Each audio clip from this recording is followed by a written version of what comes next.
If you're a runner, you may be feeling this pull of, do I strength train or do I run? Which one is the priority? Or you may feel that lifting heavy will slow you down, make you bulky, or leave your legs too tired for running the miles you want to log. But the truth is, especially if you are in your 40s and beyond, you can't run your best without strength. Running and lifting aren't competing, they're partners. And today I'm going to show you why combining them will change the way you feel, move, and perform. Welcome to Miles from Review, the podcast powered by CatFit Strength, where busy women like you find practical solutions to fuel your fitness journey with authenticity and resilience. I'm Kat, your host, a mom of 2 active boys, a business owner, and an ultramarathon runner, and a strength trainer in her 40s. With nearly 2 decades of experience, I'm here to help you cut through the noise of fads, hacks, and quick fixes. This is a space where we celebrate womanhood and motherhood, all while building strength and resilience and reconnecting with you from a place of self-compassion and worthiness. Whether you're lacing up your running shoes to go out for a run, driving your kids to practice, or squeezing in a moment for yourself, I'm right here in the trenches with you. Let's dive in. Welcome back to Miles from Review. I'm Kat, and if you've been a long-time listener, you know I'm a runner, and I'm excited to talk about this topic. And if you are new here, welcome. This topic is all about running and strength training and how they can go together. And I want to preface it is you don't have to be tackling 100-mile races, but it's really about anyone who wants to run or who wants to get back into running as a way to get some great cardio. And how does that pair with strength training? I have been an athlete my whole life, from competitive sports, primarily track and field, till now in my 40s, tackling the ultra marathon distances. And what I have learned is that what you did in your 20s and 30s just doesn't work anymore, regardless if that was running or doing different workouts. And you can't just run more miles and expect your body to hold up. You need a strategic approach and one that builds resilience, prevents injuries, and keeps you running strong for decades, because it is possible. So what we are specifically diving into today is why strength training becomes a non-negotiable for women runners in their 40s, how to periodize your strength training to match your running phases, why plyometric training is critical for women and how to do it safely, and the exact progression from building muscle to explosive power. So by the end of this episode, you will have a complete roadmap for integrating strength training into your running program, no matter what distance you train for. So let's dive in. Let's talk about what's happening in your body that makes strength training an absolute essential at this age. So as a woman runner in your 40s, you're dealing with a unique set of challenges that younger runners just don't simply face. Estrogen declines, and it affects runners specifically. Tendons and ligaments, the connective tissue, it changes and it becomes less resilient, making you prone to injuries like Achilles tendonitis, plantar fasciitis, IT band syndrome, to name a few. Bone density decreases faster. So running alone will not protect you from osteoporosis. In fact, excessive running without strength training can accelerate bone loss. Muscle recovery slows down. You can't bounce back from hard efforts like you used to. And what took 24 hours to recover now takes about 48 to 72 hours. Collagen production drops. That affects your body's ability to repair and maintain healthy tendons, ligaments, and fascia. And inflammation increases, making overuse injuries more likely and recovery more challenging. So here's the critical truth. Running alone will not preserve your muscle mass, bone density, or metabolic health. In fact, excessive running without adequate strength training can accelerate muscle loss and increase injury risk. Studies consistently show that runners who strength train reduce injury risk up to 50%, particularly overuse injuries like runner's knee, IT band syndrome, shin splints.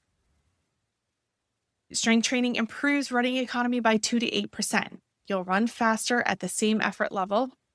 And strength training increases bone mineral density, protecting against stress fractures and osteoporosis. Strength training enhances power output, which is critical for hill climbing, finishing kicks, and maintaining pace when fatigued. Strength training also maintains muscle mass, which protects your metabolism and overall health. But here's the biggest thing that I find runners miss. It's not just about lifting weights. It's about how and when you lift that make the difference. So periodization of strength training. And this is where I see a lot of things get lost in translation as to why some runners choose not to strength train and why runners may not actually see benefits from their strength training is most runners, and this is generalizations from what I have seen in my wanderings and through life, is that they do the same strength training routine year round and never progressing. And it's like doing the same running workout every single week and wondering why you're not improving. Yeah, in the beginning, you might see some improvement, especially if you're a beginner runner at a new distance, you might start to see that. But then again, you're going to stall. So periodization means systematically varying your training to match your goals and your race calendar. And for runners, your strength training should flow through distinct phases that complement, not compete with your run training. So you have the base, strength, power, race specific, and maintenance. Each phase is going to build on the previous one, and each phase serves as a specific purpose in making you better and more injury resistant runner. So let's break down the phases here. So phase one is about hypertrophy and like building that phase. This happens in the off season or early base building. It's roughly around 8 to 12 weeks, and your running volume is moderate. It's mostly easy miles. So think about this. This is like the phase after your A race in the season where you're trying to figure out what's next. You're recovered from that A race and you're looking to start to get back into training. So this is that building the base phase. What this phase does is you're building the foundational muscle that you'll convert to strength and power later. So you're literally growing muscle tissue, increasing muscle fiber size, and creating the raw material your body is going to use in a later phase. So it's all about the foundation. And for women in 40s, this is so critical because you're fighting against natural muscle loss, sarcopenia. And this is your chance to build or rebuild that muscle mass that you need. So the training protocol here is rep ranges between 8 to 12 reps per set, around 3 to 4 sets per exercise, and the load is about 65 to 75% of your max. So it's a moderate weight, and you're being challenged by the last 2 to 3 reps. The tempo is controlled, so kind of thinking like 2 to 3 seconds down, 1 second up, and your rest is around 60 seconds to 90 seconds in between sets. Are you curious about CatFit Strength? Well, CatFit Strength is designed to help you achieve your fitness goals with confidence and clarity. Whether you're a busy mom juggling multiple responsibilities, a woman navigating unique challenges of prenatal, postpartum, or perimenopause, or an athlete looking to enhance your performance, CatFit Strength has you covered. Let's get down to it. CatFit Strength offers personalized programs tailored to your unique needs, goals, and ensuring you get the most out of every workout. Expert guidance provided for you with the understanding of the importance of balancing strength training, cardio, and mobility. Flexible workouts designed to fit into your busy schedule, whether you're at home or at the gym or on the go. So why choose CatFit Strength? I believe in creating sustainable fitness habits that adapt to your lifestyle. I focus on helping you lift effectively, move better, and feel stronger every day. Plus, emphasis is on realistic goal setting, celebrating every win, and helping you stay motivated and inspired.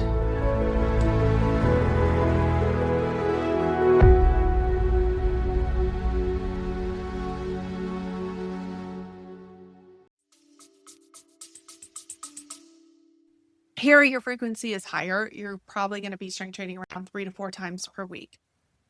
The exercise focus in this area is going to be compound movements, squats, deadlifts, lunges, step-ups, bilateral, unilateral work, so mix of double leg and single leg exercises, full range of motion, building that mobility and strength through the complete ranges, and a push-pull balance. So don't neglect the upper body. You need core, you need upper body strength, for running posture.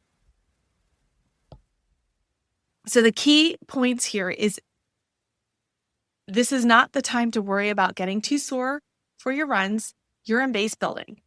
You should feel muscle fatigue and soreness initially, but it's going to adapt within the next 2 to 3 weeks. This is where eating adequate protein is going to really, really help support muscle growth and sleep. You really want to double down on sleeping 7 to 9 hours because that's where muscle repair happens. So what comes after this phase? The phase 2 is maximum strength phase. This is the mid to late base building where roughly around 6 to 8 weeks, where you're still building that base of the running volume, but you're building toward peak and incorporating some tempo runs and intervals. What this phase does is it allows you to take the muscle you've built and teach it to produce more force. This phase improves that neuromuscular efficiency, so your brain's ability to recruit muscle fibers powerfully and efficiently. So for runners, this translates to better hill climbing power, improved running economy, and the ability to maintain pace when you are fatigued. So the training protocols here are your rep ranges are going to be reduced. It's going to be 4 to 6 reps per set. And the sets are between 4 to 5 sets per exercise. And your load is going to be much heavier.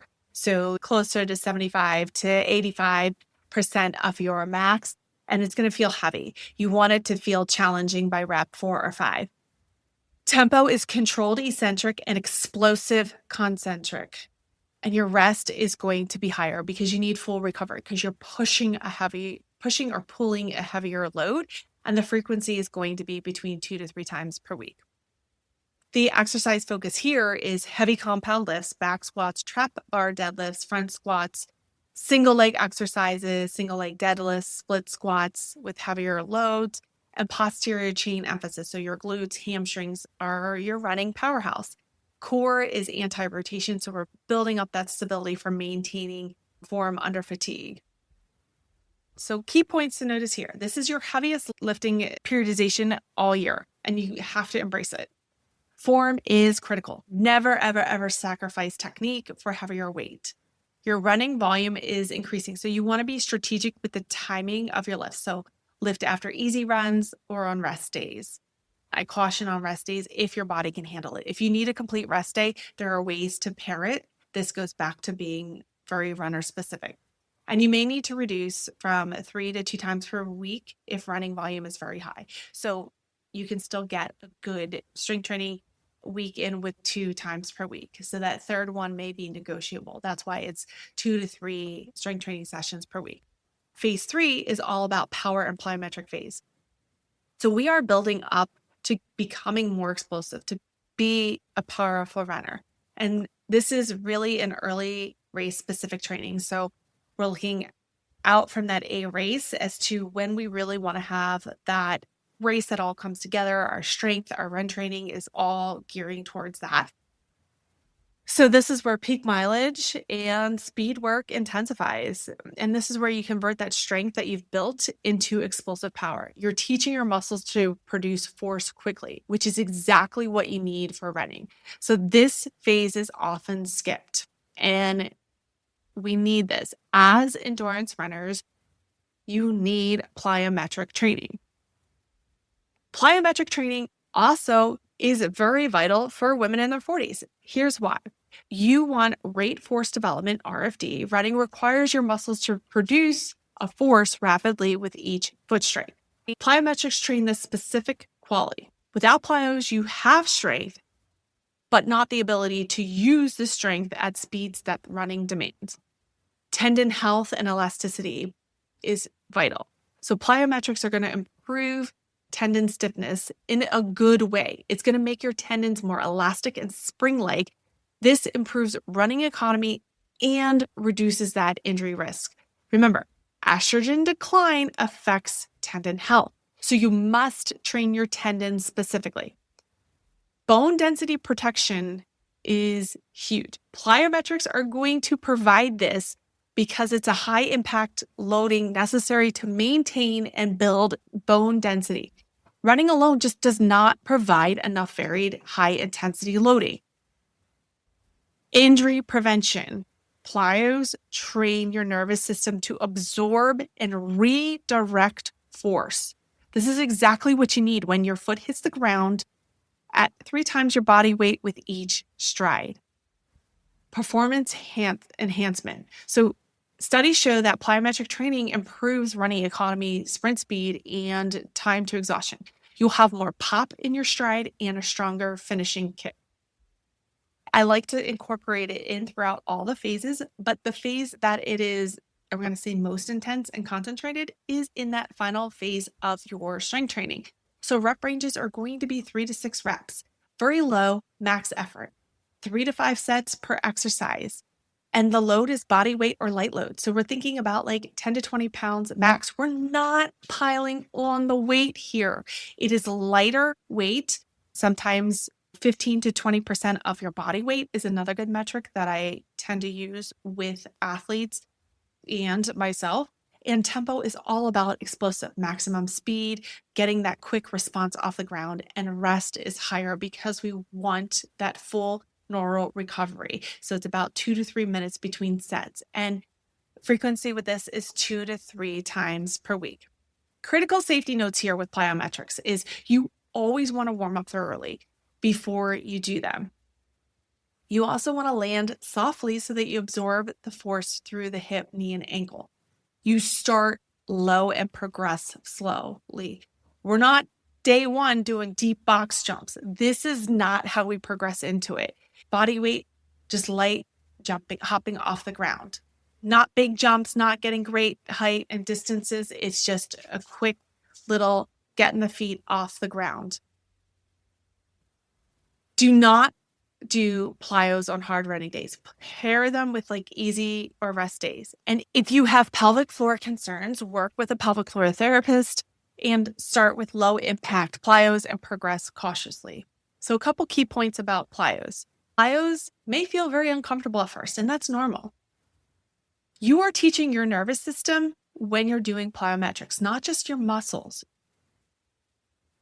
Always prioritize landing over quality of height and distance. So we want that soft landing. We should never be landing hard and feeling it in our joints. We want a soft landing each time. And if you're experiencing pain and not fatigued, stop and reassess always. And your running volume is high now, so 2 times per week is plenty. We don't need high doses up in order to get the response. Phase 4, the final, is the last 3 to 4 weeks leading up to the race. And this is really tapering and race-specific intensity here.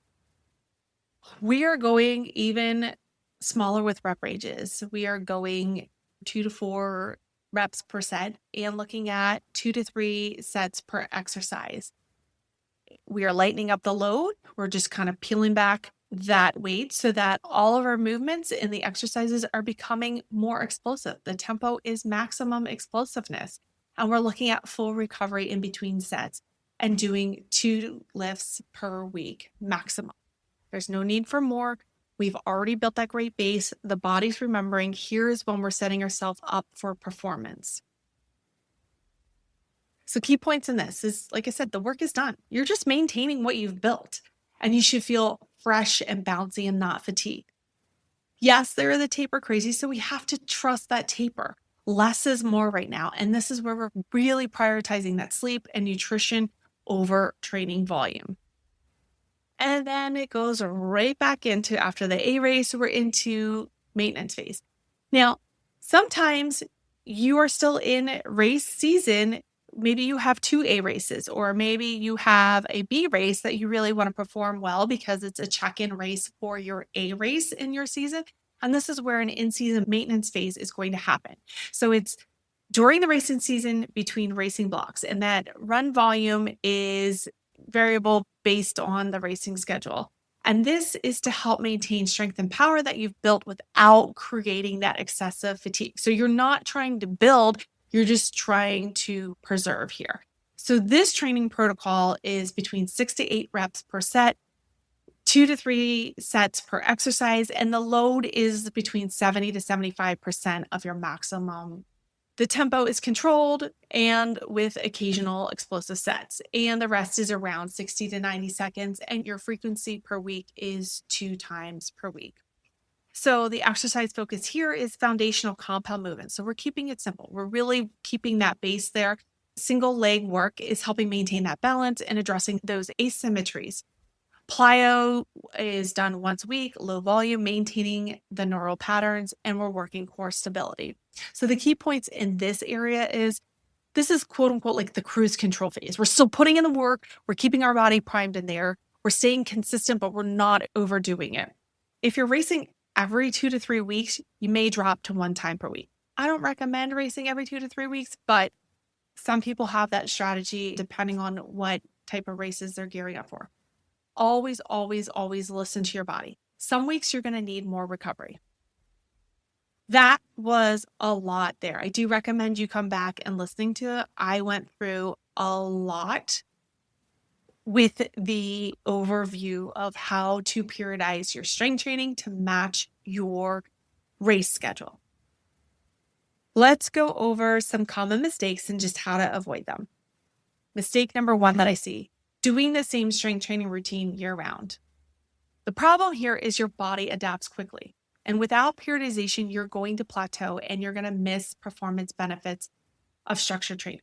The way to fix this is following a progressive plan. So hypertrophy, strength, power, race specific. Each phase builds on the previous one. Mistake number 2, skipping plyometrics. The problem is you have strength, but you can't access it at the speed running demands. You're leaving just performance on the table. So the fix here is to include 4 to 6 weeks of dedicated plyometric training. Does not mean we lose all of the other strength training, but it's 4 to 6 weeks of plyometric training incorporated into strength training. You're going to start conservatively and progress gradually. The phase is especially critical for women dealing with tendon and bone density concerns. Key takeaway, start conservatively. We're not starting from jumping off of a box that is, 18 inches high or 2 feet high. We're working on building from the ground up. We're working on getting the ankles to be more explosive, to the knees, to the full body here. We want to start small. Small is impactful. Mistake number 3, lifting heavy during peak running volume. The problem here is you're trying to build maximum strength while also running 50 plus miles per week. And the result is incomplete recovery, increased risk of injury, and poor performance in both. So the way to fix this is schedule your maximum strength phase during moderate run volume. That's your base building. This is when your run volume peaks, you transition to power and maintenance phases. Mistake number 4, and I see this one all the time, treating strength as extra credit. The problem is if you only lift when you have time or energy after running, this is what causes inconsistency and prevents adaptation and progression. The fix is schedule strength sessions as a non-negotiable as key run workout. Put them on your calendar first, especially during hypertrophy and strength phases. Mistake number 5 I see, not progressing your weights. The problem with this one is using the same dumbbells week after week will not create adaptation.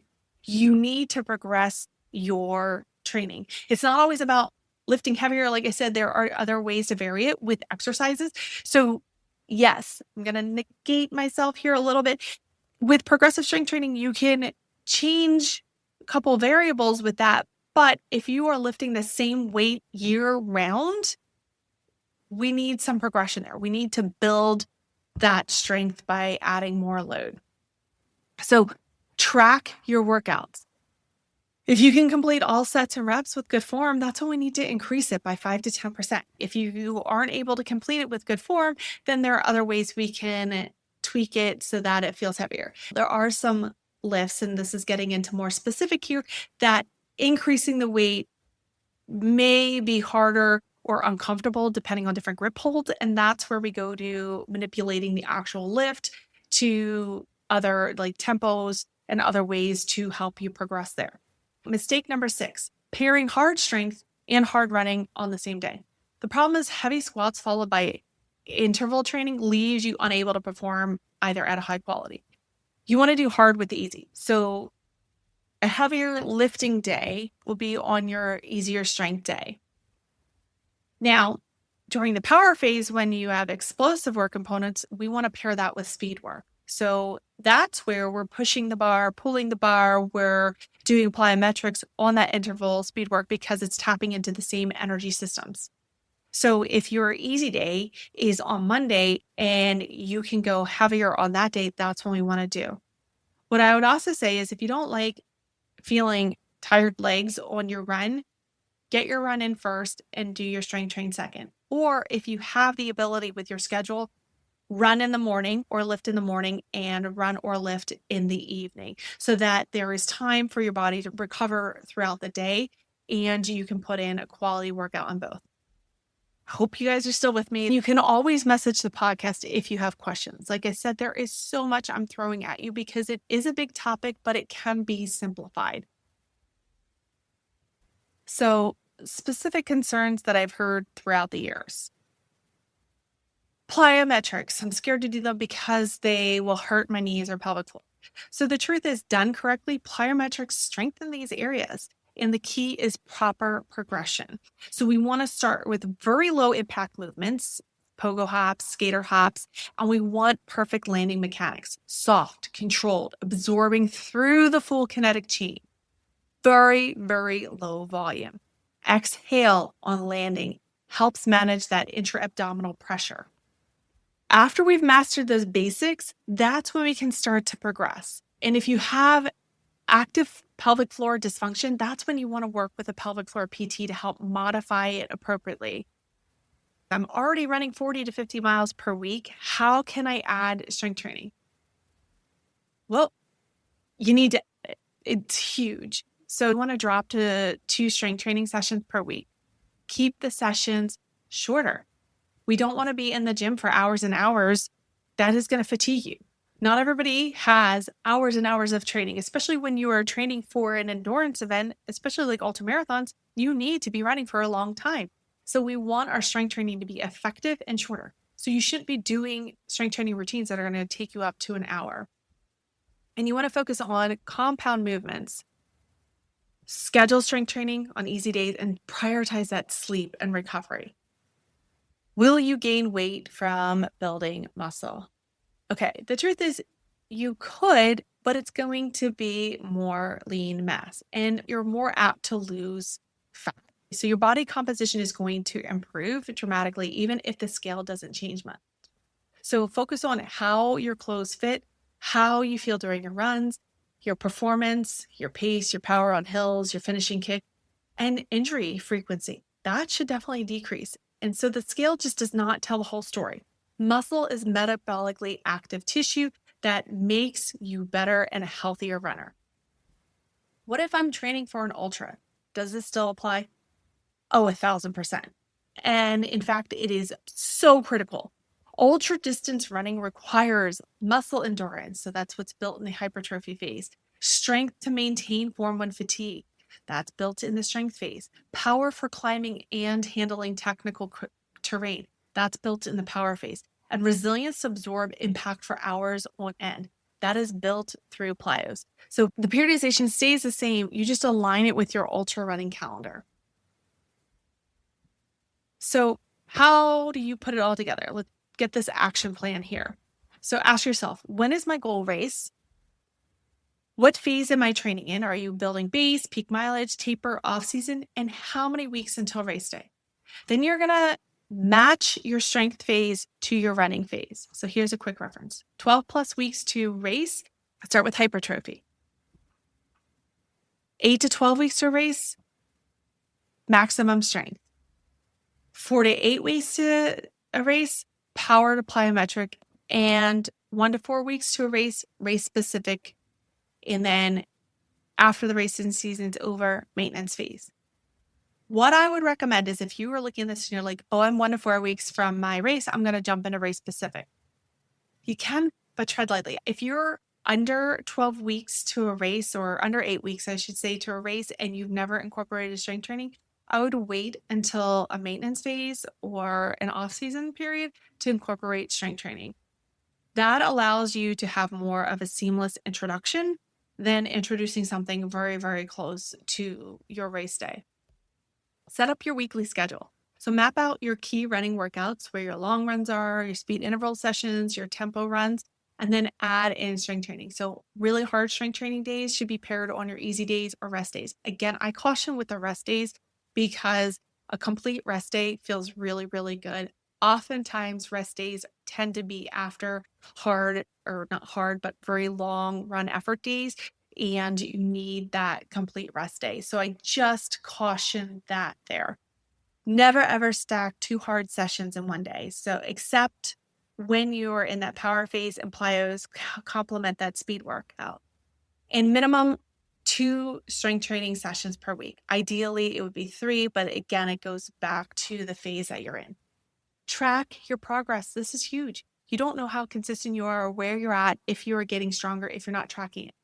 Put it in your training log. Record the exercises performed, the weight used, the sets and reps completed, and how you felt, energy, soreness, and form quality. Every 4 weeks, reassess. Are you progressing the weights and reps? Is your running performance improving? Are you recovering adequately? Do you have any nagging pains or injuries?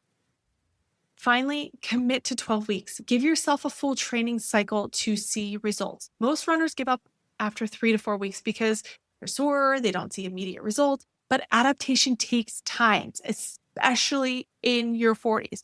What you should notice by week 12 is reduced muscle soreness after workouts, improved running economy, same paces feel easier, better power on hills, decreased aches and pains, improved body composition, and stronger finishing kit.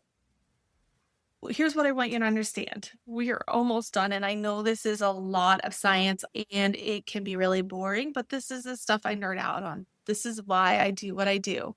So most runners in their 40s, especially women, are not doing this. I mean, a lot of men are not doing this either, but most women are running super high mileage and maybe throwing some random body circuits and wondering why they keep injured or why their performances are starting to plateau. You have the roadmap. This is something that elite masters runners use. This is the same periodization model that keeps competitive runners racing strong in their 50s and 60s and beyond. So you're not too old, you're not too busy, you're not sacrificing your running by lifting weights at all. You're building a body that can run strong for decades. So runners who thrive in their 40s and 50s and beyond are the ones who understand that strength training isn't separate from running. It's integral to running longevity and performance. So here are your action steps this week. Identify your current training phase and match it to the appropriate strength phase. Schedule 2 to 3 strength sessions on your calendar. They're non-negotiable appointments. Choose 4 to 5 compound movements appropriate for your phase and complete your first workout and track it. Commit to 8 to 12 weeks of consistent periodization. Now, I'm going to put a little asterisk with everything that I said. If your A race is coming up within the next 8 weeks, I would even argue 12 weeks, but 8 weeks, do not start any of this.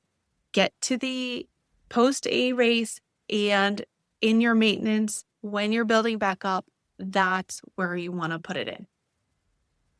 If you want customized training plan that periodizes your strength workout perfectly with your running goals, accounting for your race schedule, your body, your specific needs, I would love to work with you and see how I can help you. Because this is what I do. I design specific workouts for women who are looking to get into running, women who are runners who want to get stronger and faster and more resilient without the guesswork. I've had clients train anything from 5Ks to 100Ks, and they're doing it with strength training that complements and not competes with their running. Contact www.cat.fit or reply to this podcast, and I'd love to speak with you. Finally, I'm going to leave you with this. You are built to move powerfully. You are built to be resilient, and you are absolutely built to run strong at any age. If this episode gives you clarity, share it with a fellow runner who needs this information. Tag me on Instagram at CatFitStrength with your strength training wins. I want to celebrate you. And until next time, keep running, keep lifting, keep building the strongest, most resilient version of yourself. Thank you for tuning in to Miles from Review, powered by CatFit Strength. If this podcast inspires you, don't keep it for yourself. Hit follow or subscribe to stay updated on the new episodes and leave us a review to help more women and moms discover this space. Your feedback fuels this podcast, and I'd love to hear what's working for you or what topics you want to dive into next. You can connect with me on Instagram at CatFit Strength or share this episode with a friend who is ready to embrace her strength. Remember, fitness isn't about perfection. It's about showing up for yourself and finding strength in every step of your journey. Until next time, keep moving forward 1 mile at a time.